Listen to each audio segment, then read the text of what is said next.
Hey, this is Dizzy Reed from Guns N' Roses, and you're watching GNR Central. Yeah!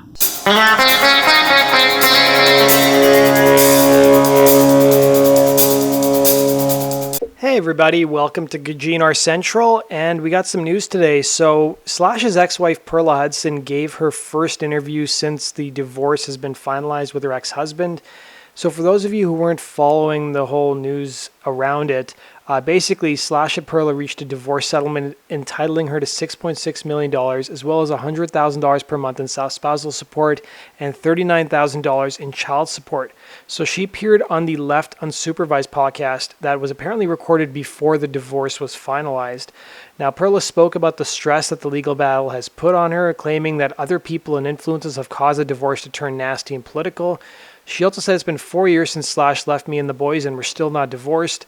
Perla said for the first year and a half, he did nothing. He just dragged his heels, referring to Slash. He did this to me again. Slash has filed for divorce a few times. So this time I didn't know if it was any different than the last time. So she said that she found out that she was getting divorced from Slash over the internet. So her son was watching that Seth Rogen movie with James Franco that involved that North Korean dictator Kim Jong-un that came out back in late 2014, early 2015. And then her son noticed there was a little scroll on the bottom of the page that talked about TMZ saying that Slash has filed for divorce. And that's basically how she found out that she was getting divorced from Slash.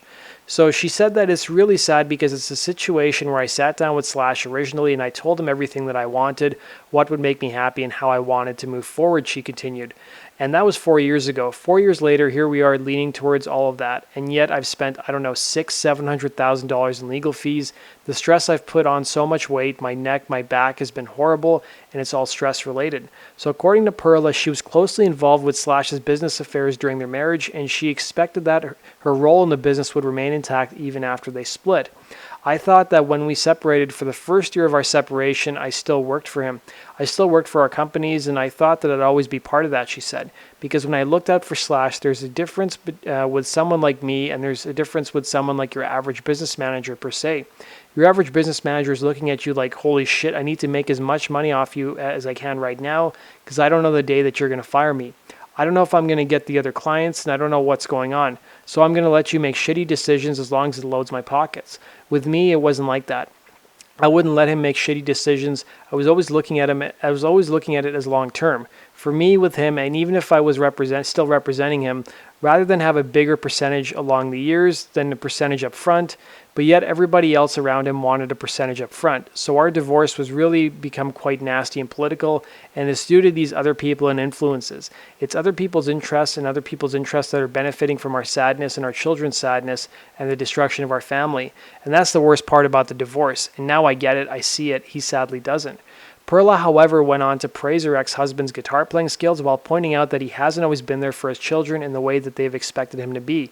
If Slash ever hears this one day, the truth of the matter is I've always told him, you can't be the effing best at everything, she said. He is hands down the world's best mother effing guitar player of all times. I give it to the man, hats off, salute. I see his dedication. Yeah, he has a natural talent, but this man works for it. There's a guitar in his hands 24/7, and I give him that. But you can't be the best and be a great business person. And you can't be great at all those other things. And that's more or less what I've been telling my children. It's the same thing. They're like, why isn't our dad there more? Why isn't dad like so-and-so's dad? And what have you?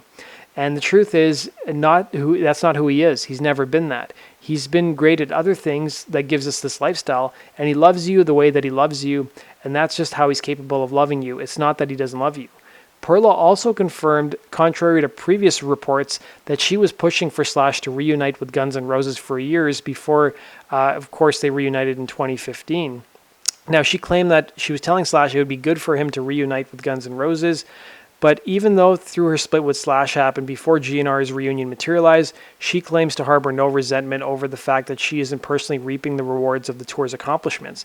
She said, I have to say I'm genuinely just happy for him, she said. That's because what makes you or I could be a hug from our children, and I'm not saying that isn't something for Slash, but what makes Slash and gives him what he needs is getting up on stage and playing in front of hundreds of thousands of people and being able to really touch people around the world. And that's what fuels him. So I'm happy for him. I don't need to be backstage next to him. I wasn't there when I was married to him. I was at home raising the kids or working for him or something. So really, there's nothing of that I miss. I'm just really happy that we got a chance to do that and that the kids are getting a chance to see him in that light, and I hope it really lasts. She said although her marriage to Slash brought certain material benefits, Perla says it's the absence of emotional intimacy with the guitarist that's caused her most heartache. She said, people have asked me, what do I miss most about being married to Slash? She said, I miss my best friend, she said. We were more friends than anything, to tell you the truth. So I miss that, and it's just a shame that the reason why we can't have that isn't because of him. Well, at the end of the day, it is because of him. It is because he lost respect and loyalty factor. But it's also because of other people in his head, and that everybody's benefiting from this, and other people's insecurities is what's keeping us apart. Perla added that she will always be there in open arms for Slash because he made her a proud mother of 2 sons, 16-year-old London and 14-year-old Cash.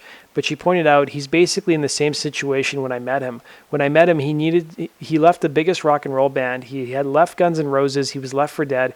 Even the same people around him today are all there now. What makes it any different? Why weren't they there for him then? Perla, of course, also reportedly threw a huge divorce party this past weekend at her Los Angeles home, where she invited guests to come dressed as her favorite divorcees. So their son London, who played at the party with his band Classless Act, dressed as a shirtless Tommy Lee, complete with a telltale belly tattoo, while her other son dressed as Tony Montana. Now, Perla also told some other interesting stories in the interview, and I recommend you guys check it out. She talked about some of the crazy stalkers that her family has had to deal with. She talked about one guy who's now deceased, who basically got a hold of Slash's number. He was a homeless guy and claimed that Slash had stolen Sweet Child of Mine from him, and as revenge, he was going to kill his entire family. And basically, they had to put the guy on the stand, and he was completely insane. And then they talked about another stalker who was a lady who claimed that she was going to marry Steven Adler. And then she also claimed she was going to marry Slash. So they hired a private investigator to go check out who this person was. And they found that she decorated her home as if she was going to marry those 2 people from Guns N' Roses. Perla also talked a bit about what it's like to be single in LA and how she really doesn't want to get involved with anybody who's an entertainer or an artist or a musician. She also said that she likes guys over 6 feet. She's really looking for someone who's like a Navy SEAL type, someone who's loyal. So if any of you people are interested in the audience, you can actually write the interviewer of the podcast, and maybe you'll end up meeting Perla. But Perla did say that when she first got single and she started dating, she went to a matchmaker, and she was worried that people would know who she'd be. So she had to change her name, she had to dye her hair, and she said, interestingly enough, she met a guy who ended up knowing exactly who she was. So she said that's also been a bit of a tricky thing to navigate in LA. So that basically does it for today's news. Thanks for watching, guys. Let me know your thoughts in the comment section below. As I was listening to the interview, I actually had a pretty negative opinion of her whenever I was reading all the news stories. But, and after listening to it, I'm sure there's 2 sides to every story, and I'm sure Slash has got his own version of the events. But I'm sure that's something he probably won't talk about. But who knows, maybe some of the songs on maybe the next Guns N' Roses record will deal with those kinds of issues. So let me know your comments in the comment section below. Be sure to like and subscribe to the channel as well. And you guys can also go follow us on GNRCentral.com for the latest and greatest Guns N' Roses news. Take care.